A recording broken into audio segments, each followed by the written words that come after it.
stories. Basically, if they're not 100% factual, I can make stuff up. So it's, I'm okay with that. I'm comfortable with that. And so I don't know where to start.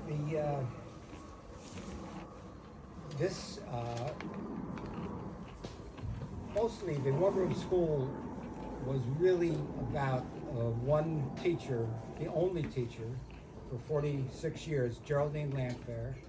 And so when I was 5, my sister took me by the hand and walked me with my older brother the 1 mile around the church to the school. And I get Yeah. I'll pull it together, trust me. So there on the front step at the front door, waiting to welcome me, was Geraldine Landfair. And who was Geraldine? Well, Geraldine Landfair was hired by the Bedford School District to teach at the one-room school in 1916. Oh. So when I started there, she'd been there 35 years already. She never missed a day. So you hear about dedicated teachers. Well, she was a dedicated teacher. But not only was she dedicated, she was an effective teacher. She knew how to teach. Now think about it. It doesn't seem real. You got one room about the size of this patio. That's the room. That's the whole thing. You've got K through 8, so that's 9 different grade levels. You've got all of the subjects. You've got 2 recesses. You've got lunch. You've got plays. You've got the rhythm band. I mean, you've got the whole. How the hell did she do it?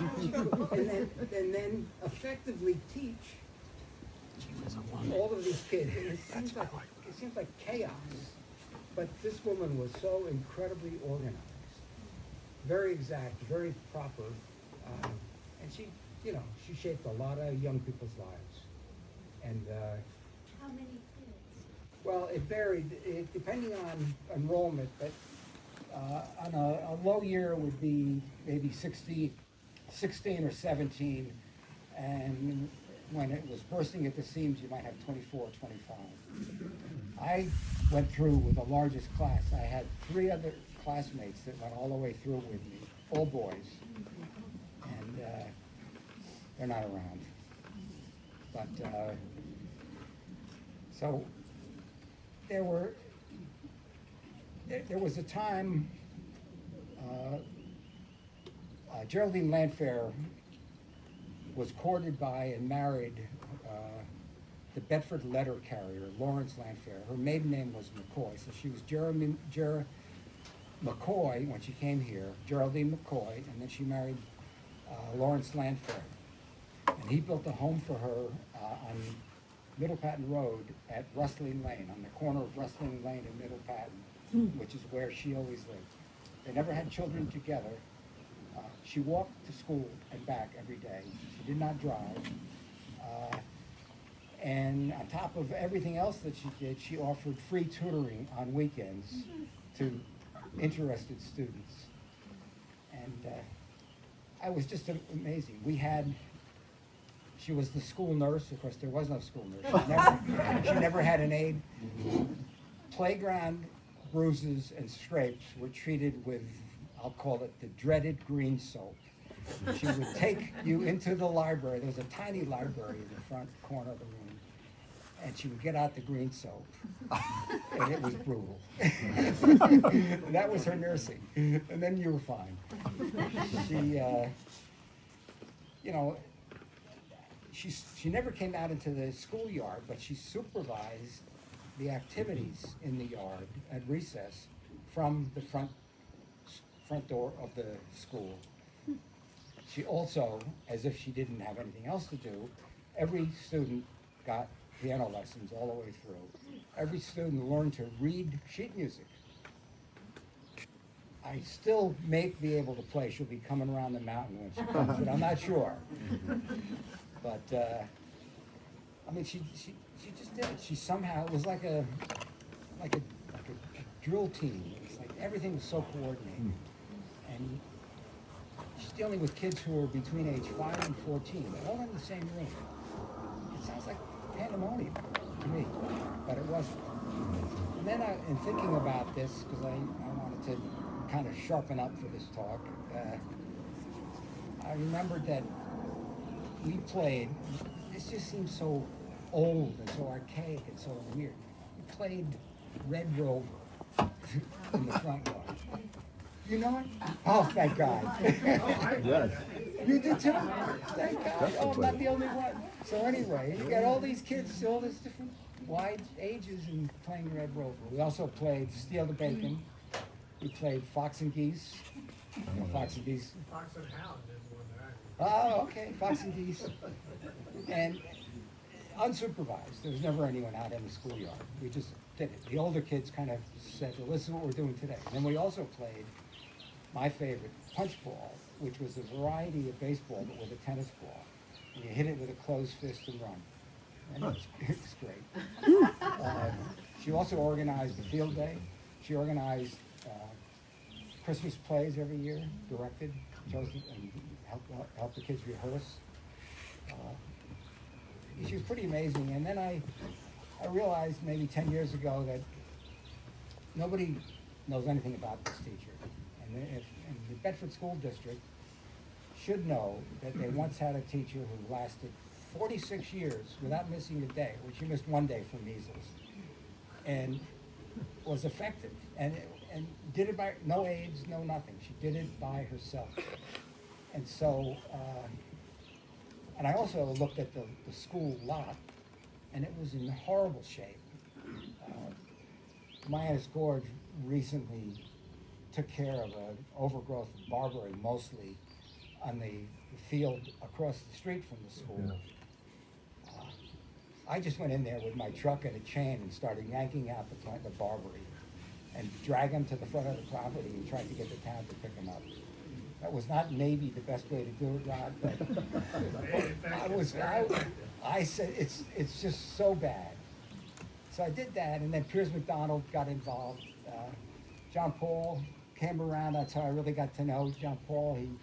He wanted the history, and he had a beautiful plaque made up, which is on the site today, in the middle of the site. And I found I have a. Most of you.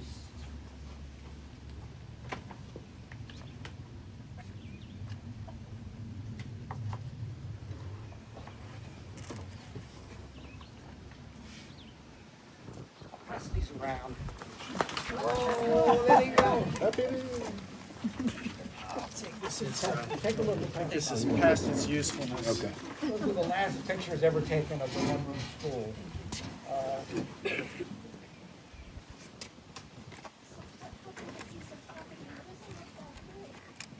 It's less than a half of an acre. And it's still owned by the Bedford School District.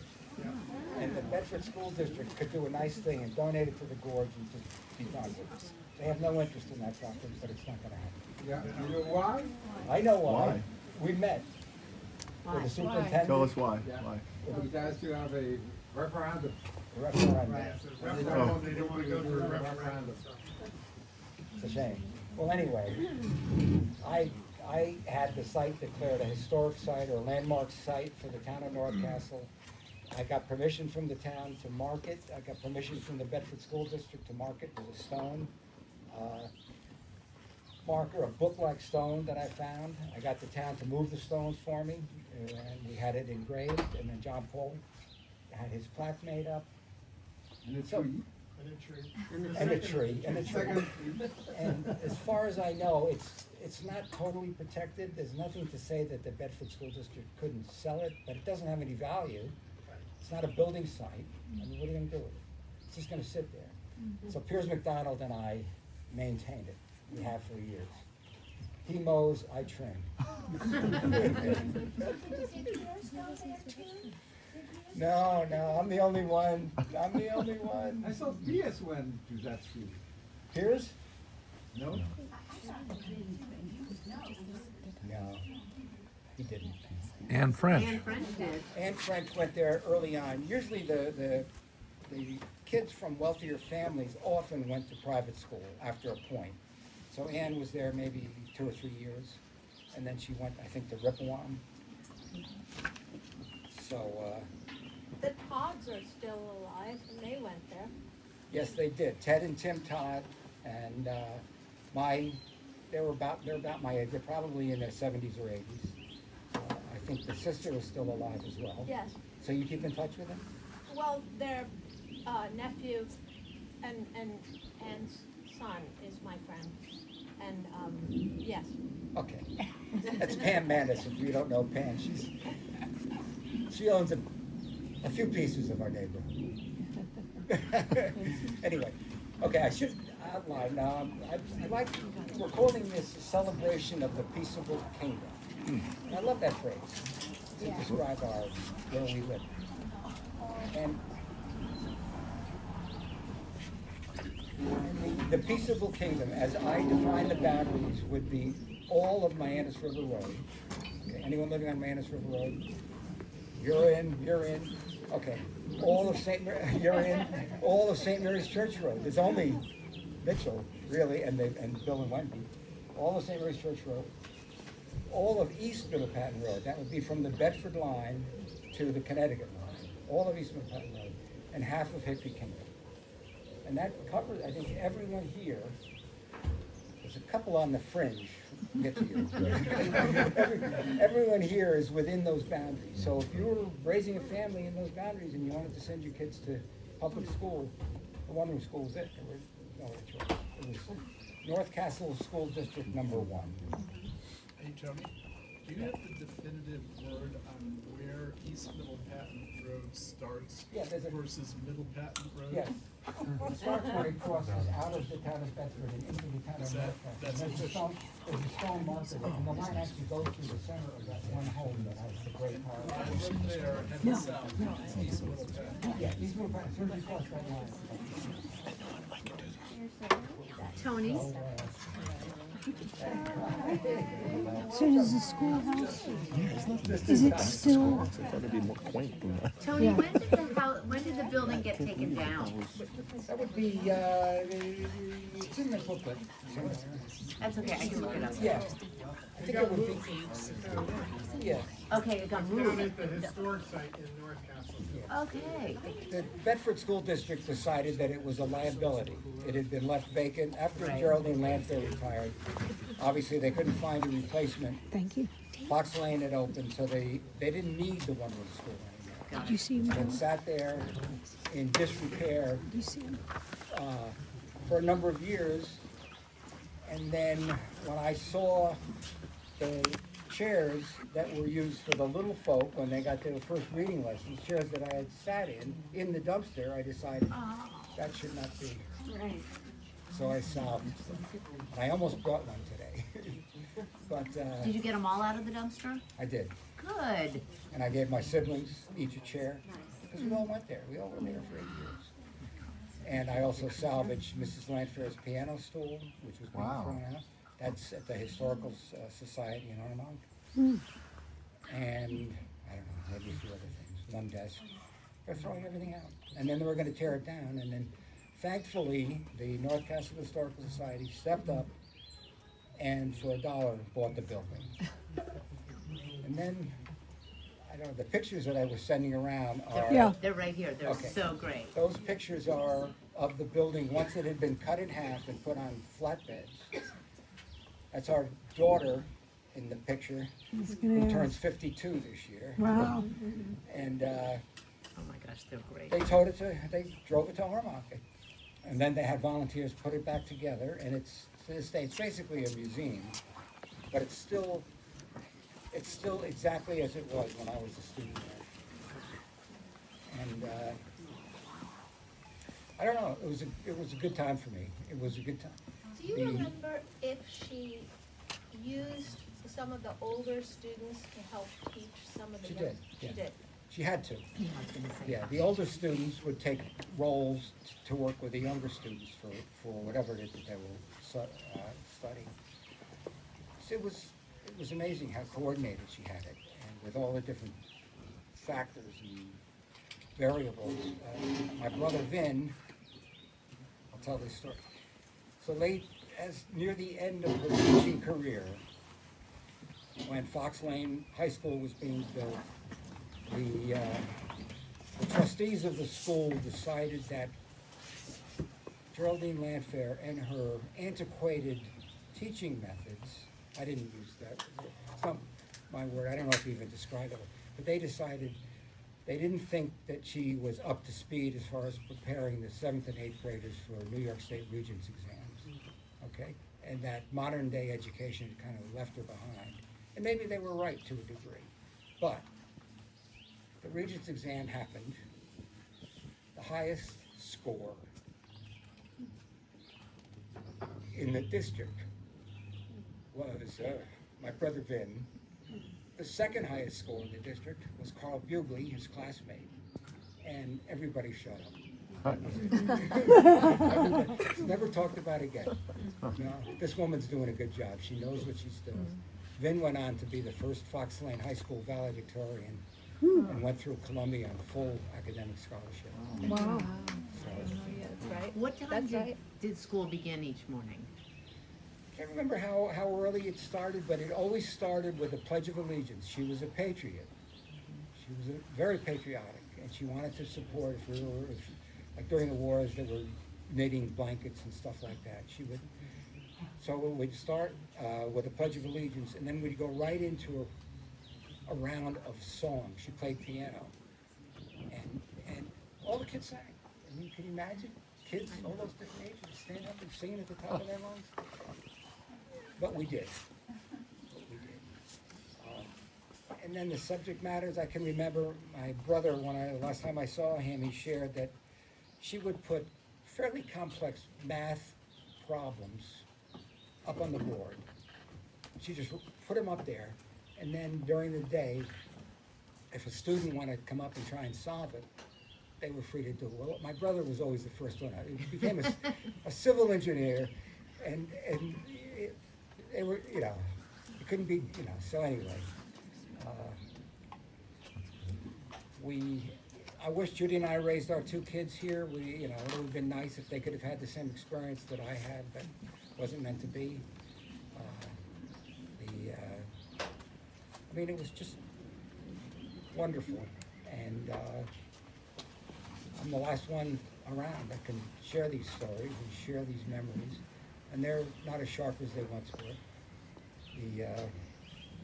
I do have a video that was made. I did 2 programs at the school itself where I brought in whatever former students I could find, including my siblings and Ann French and Henry Marshke. The Marshke family once had 7 kids in the school at the same time. 7 Marshkes. They lived in the Todd House. The Sullivan family, and we have a representation here. Let's see, I know where you live. Sullivan House. James Sullivan was a former student, went through, he had Geraldine Landfair as a teacher. His son, Robert Sullivan, Beth and Howie live in Robert Sullivan's house. Robert Sullivan went through. Robert Sullivan's 5 kids all went through. So Geraldine Landfair taught 3 generations of the same family during her teaching career. It's crazy. And she did. So, anyone have any questions about that aren't going to tax my brain too much? We're going to talk about that 1920s house with the tunnel underneath. Oh, yeah, I have a few other stories if everyone's got time. Oh, yeah. Hermit. In the schoolhouse, did you have plumbing? Well, Did you have water and bathroom? it was a scary scene. Those were some of the biggest spiders I ever saw in my life. Downstairs in the bathroom. If you want to use the bathroom, you raise either 1 or 2 fingers. Oh, come on. She kept track of everything. Oh, my And I need everything. So you get permission, you go downstairs and you gotta look around. That was relatively new. Henry Marshke said, who was at one of the programs I did for the women's school. He's in his 90s, he's since died. Said that there were outhouses when he first started. So we had the luxury of one not so nice bathroom. But it was better than having 5. It was better. Yeah. So other stories. Can I sit down? please. Yes, yes, yes. I don't know where to start. The battle with the UN to save the Peaceable Kingdom. There are others on the Circle Society who are more up to speed on this, but 1946, the UN was established and they needed a place to be headquartered. And what do they focus in on but a peaceable kingdom? It would be basically what's eminent domain, the greater good. In other words, basically people living here, all of us, would be expected to give up their homes and their property for the greater good, which is the United Nations. And it was serious. This is what they were planning. And thank God for John Lockwood, Ted Faithful, Walter Weil, and Judge Dudley Bonsall. They teamed up to do battle with the forces at work to place the UN here, and they won. Here, here. They won. And hence we have what we have today, because of those four men.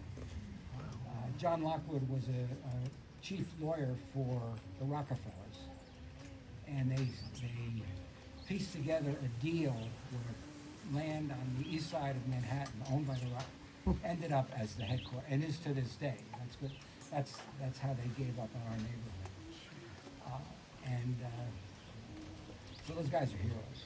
Why would they come out here for something that's so great? They had a plan. There were going to be expressways. There was going to be an airport in Armonk. There was.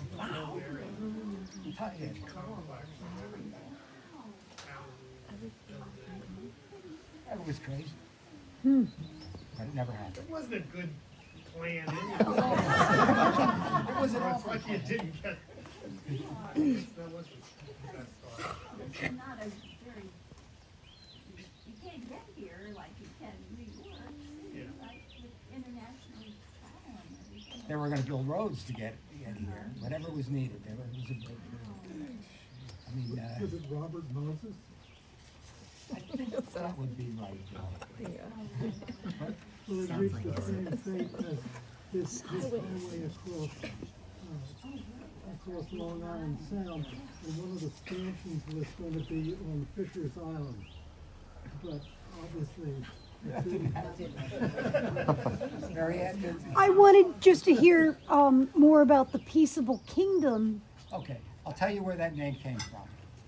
And I use it all the time, and I used it for years, not knowing really who started that. Who first called this the Peaceable Kingdom? And what is the geographic? I mean, is it Geographic would be the roads that I mentioned, okay? okay? And in 1930, Eugene Curry, and his wife Mary Ann moved to Mead Road in Armonk, in North Castle. Gene Curry later became the longtime town historian for North Castle. So they're there a short time, and Marjorie says she wants to take a ride to the eastern part of town to see what's there. That's us. And she comes back all excited and tells Gene, I found the Peaceable Kingdom. So that was, as far as I know, That's the first cool. time that phrase was used, and it stuck. In 1991, Gene Curry, in his early 90s, gave a beautiful talk at St. Mary's Church about same thing I'm doing today, about the history. Only his talk was far more accurate than mine. I'm making stuff up, but that's okay. And so, other bits and pieces. There's the Mayanis burial ground. Does everybody know about the Mayanis burial ground? Does anybody know about the Mayanis? Tell us, tell us. Know about it. Oh, I know you know, Rod. Well, anyway, I can't remember how many years ago, maybe 12 years ago or longer. One of the North Castle historians, I'm not on any historical boards, but I'm friends with a lot of historians. Barbara Massey and George Pooter approached me with this very sketchy map with a reference to a property transfer that said through the apple orchard, past the old burial ground. That's all I had to go on. And Barbara handed it to me and said, "You can find this." And I said, "Well, I know the gorge pretty well because that was my playground for years, but I don't know about any burial ground. There's no stones." And she said, "Well, let me give you a copy of this and you work on it and you can find it." And I did. It took me an hour. I found it. It's a miracle. It's like I was led there. It's kind of in the middle of nowhere. It's on gorge property. It's divided by a stone wall, stones on both sides of the stone, but all the stones had been pulled up and laid flat and they were covered with mulch. So it was invisible. And I found it by stepping on a stone and it rocked. And I figured, that's interesting. And I flipped it over and I saw the car, it was a crude field stone. CSD died 1791, age 12. So it was a child's grave. And Judy's with me. She's sitting on the wall that divides this thing in half. And she says, "Oh, look, there's writing on this stone." And I said, "Oh, well, that's interesting." And she found a stone that had been carved for one of the Smith brothers. The Smith family lived in John Paul Velez's beautifully restored half house on Mianus River Road. And two of the boys, the Smith brothers, are buried in the Mianus burial ground. 10 years apart. What's that? The two boys are 10 years apart. Yeah, they died almost exactly 10 years apart. And so anyway, so we found the one stone, and I kind of unleashed these not so young history buffs that were interested in burial grounds and stones, and they were all over it, probing and poking around, and then somebody said, "I'll pay for a ground penetrating radar survey if you want to do that." Somebody I never met from Greenwich introduced himself and said, "Whatever it costs, I'll pay for it." So I said, "Okay." So we did. We had a team of scientists come in. They laid out a grid, 100 feet this way, 100 feet this way, 100. So every square foot was scanned with a device, and they found a number of disturbed soil sites, which means probable graves, no stones. They also found, which I found most interesting, a very large mass burial site of disturbed soil. And I'd always heard the rumor that there were Hessians. Rod, did you ever hear that rumor about the Hessians? There were Hessians, I don't know how many, but they were unceremoniously killed on Mianus River Road and buried close by. Somewhere in that area, So can we go in there with shovels, Rod, and start digging? No, maybe not. I was just kidding. So anyway, so we think we found a musket in there. you did find it. Wow. Musket There rifle. wasn't musket. There wasn't. I don't know where that was at John's. But anyway, so anyway, it exists. I actually carved the sign. I made a sign, a cedar sign, and engraved it, the Mianus burial ground. It made it into the book of Westchester burial sites. It was a beautiful book. It was put together. And so I mean, they dug up all the stones and put them upright so they're now all upright. we did. Yeah, So where is did this? some cleanup. Yeah, is this in the gorge? How do you? It's on the edge of the gorge property, and I can't tell you how to get there, but someday maybe, Rob, it's something that the gorge may So you someday can want. take this off there. How many graves are They're about, they're stones that are upright now. I think there may be a dozen or something. Yeah, about a dozen stones. Most of them on one side of the wall, Yeah. but a couple on the other side. Yeah, Did you there know were a what couple names? on the wall. They There are. had just taken the stones and made the wall with stone. And do they all 12 have a name on them? Some names, some just initials. One has the Christian symbol with a fish, assuming that it was a minister, possibly. I don't know.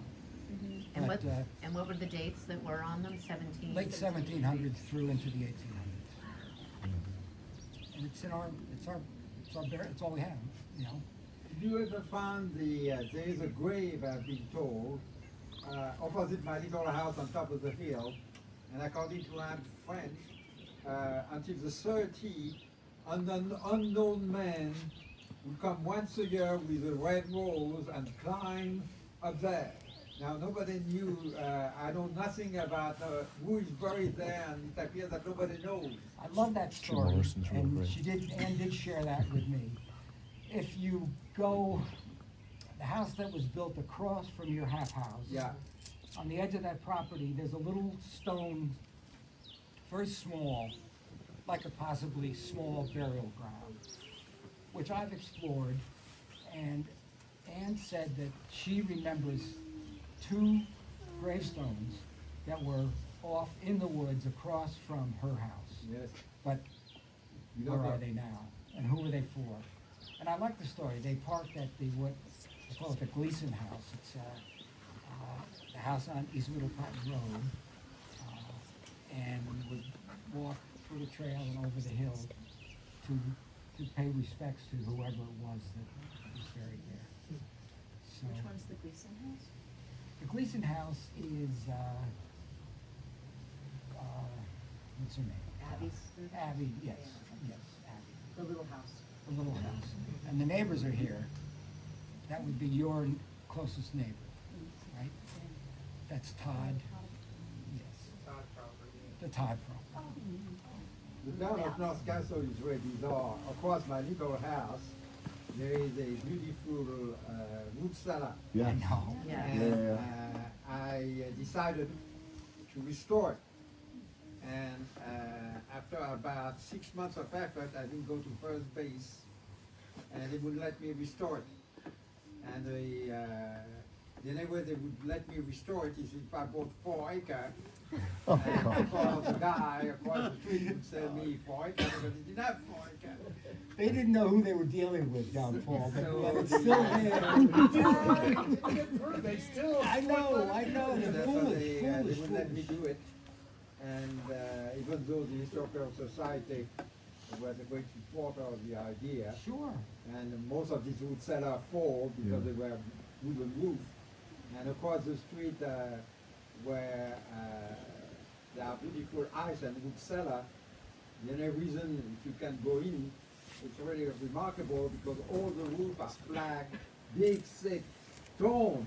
Unbelievable. Unbelievable stone ceiling like I've never seen, and that's why it's perfect roof cellar because it's a stone roof inside. It's Just really share- a remarkable stone roof. I'll share which this. you That's can't on see. Pam Manis's property now, the home that you built recently. And Yeah, I'd like to that's walk you back. Right by to- the Thayer Road. You should see it. It's by the Right. fire road, but it's off to the right. It's a beautiful stone chamber. I'm really excited. I know. I know. Well, I'm easy to find. I've been here 80 years. So. Okay. When growing up with my 3 buddies going through the one-room school, we needed a clubhouse. And we discovered that beautiful chamber.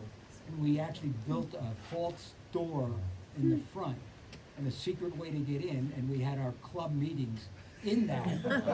It's fabulous. That is awesome. Do you And know it's when, close to where the Mayanis burial ground is. Same. do you know the dates of some of those root cellars? Has that been Well, established? that's something that's been debated by historians. Some of them think there's almost 200 stone chambers in Fawnstalk Park in Putnam County, similar chambers, and there's similarities facing east, magnetic anomalies, stuff like that. But nobody knows who built them and how they were used. Most would say the farmers used it for storage. And that would make sense. But some would say that the Celts or the Vikings built them way before they were any farmers. Yeah, and you might every once in a while find one of those people that believes that in that chamber. 'cause This is a true scientist speaking. I gotta be careful here, Ryan. I've seen people go up that fire road looking for that. They look for them all over the county. That one has some cement, and so when I saw the cement, I said, the Vikings didn't use cement. But it's a beautiful chamber. Tony, did the Peaceable Kingdom have a hermit? Well, they had Tim the Hermit, which on Mayanis River Road, and I think the Needhams are here. Do you know about Tim the Hermit, John? No, I know about the Leatherman. No, I know. The Leatherman came through your property, by the way, in the barway. Yep. I know that. Tim the Hermit, Anne French showed me where he lived. They think he was a Civil War veteran who took up residence in kind of a cave between your house and the house that you just renovated, kind of in the middle there. I don't know if I could find it yet, but it's in there. And You they can found come look. artifacts Let's and look for belt it. buckles and stuff like that. And very little is known about Tim the Hermit, except for what I got from Anne French. Is Tim the Hermit the same as the Leatherman? No, the No. Leatherman was, Leatherman I could talk about all day. I know. I started a race in honor of the Leatherman for crying out loud 35 years ago. And here's one of our runners right here. And the Leatherman was just a mysterious character who, the last 6 years of his life, he walked 10 miles a day around the 360-mile circle, clockwise. 10 miles a day, every day, and slept in caves. He had the intelligence to find caves for lodging there, and then to the next 10, and the next 10. And I had heard that because there was people who were in the leather business on Mianus River Road at that time, shoes, etc., he came through. So I don't know how this guy found out, I never spoke, but how he found out there was somebody who had leather scraps, came through always looking for leather scraps for his clothing. He wore a suit, 100% handmade leather, and wooden shoes fastened with leather attached to them. And he's one of these local, it's not a myth, he was real. What period of time? He died in 1867 and buried in Sparta Cemetery in Osling. And recently, some archaeologists decided, they consulted with me, not that it made my opinion had any weight, about digging him up and getting DNA samples to find out more about this guy. And I said, well, I didn't say I didn't think it was a good idea, and I didn't say it was a good idea. I wasn't in full support. But I went down there about 5 days in a row when they were digging, and mostly they just ate pizza. Which was fine, because I like pizza. But they dug and they dug and they dug, and they got deeper and deeper and deeper. Where they thought he was, they found nothing. I mean, zero, nothing. And then they found a couple of rusty nails. And Nick Bellatani, Connecticut State archaeologist at the time, and a friend, Nick decided, well, he's got the press lined up on the street. They want to know, what'd you find, what'd you find? Press from all over the place. And he had to give a talk. And he holds up these rusty nails and says, well, we didn't find any human remains, but we found these coffin nails. And I'm thinking, come on, Nick, that's a stretch. And so they buried the nails in a wood box. And they moved it. They buried them in a more up on a hill with a beautiful stone with a plaque that just says Leatherman. And I have since, so, I mean, there's always somebody, some Leatherman stories brewing.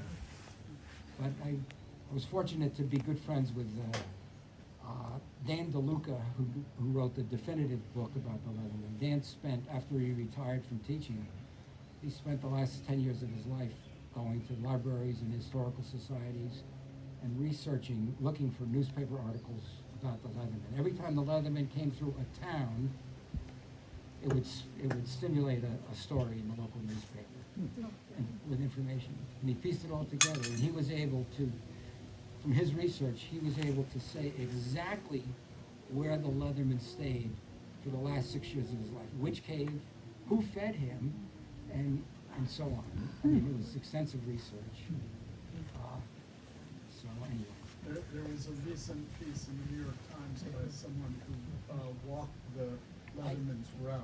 Yeah, I helped him with that article. Yeah, that was Sam Anderson, Yeah, who was a journalist for the Times. He did a good job. It's very good on the like philosophical aspects of the Leatherman and the way he chose to like live in the margin. Sam was great, and he reached out to me, and he said, do you know where the Beach Hill Cave is in the Greenwich Audubon property? And I said, I do. And he said, could you take me back there? And I said, sure. And I did. And I swear, he's a young guy. And we get back to the cave. It's off to the side, a little hard to find.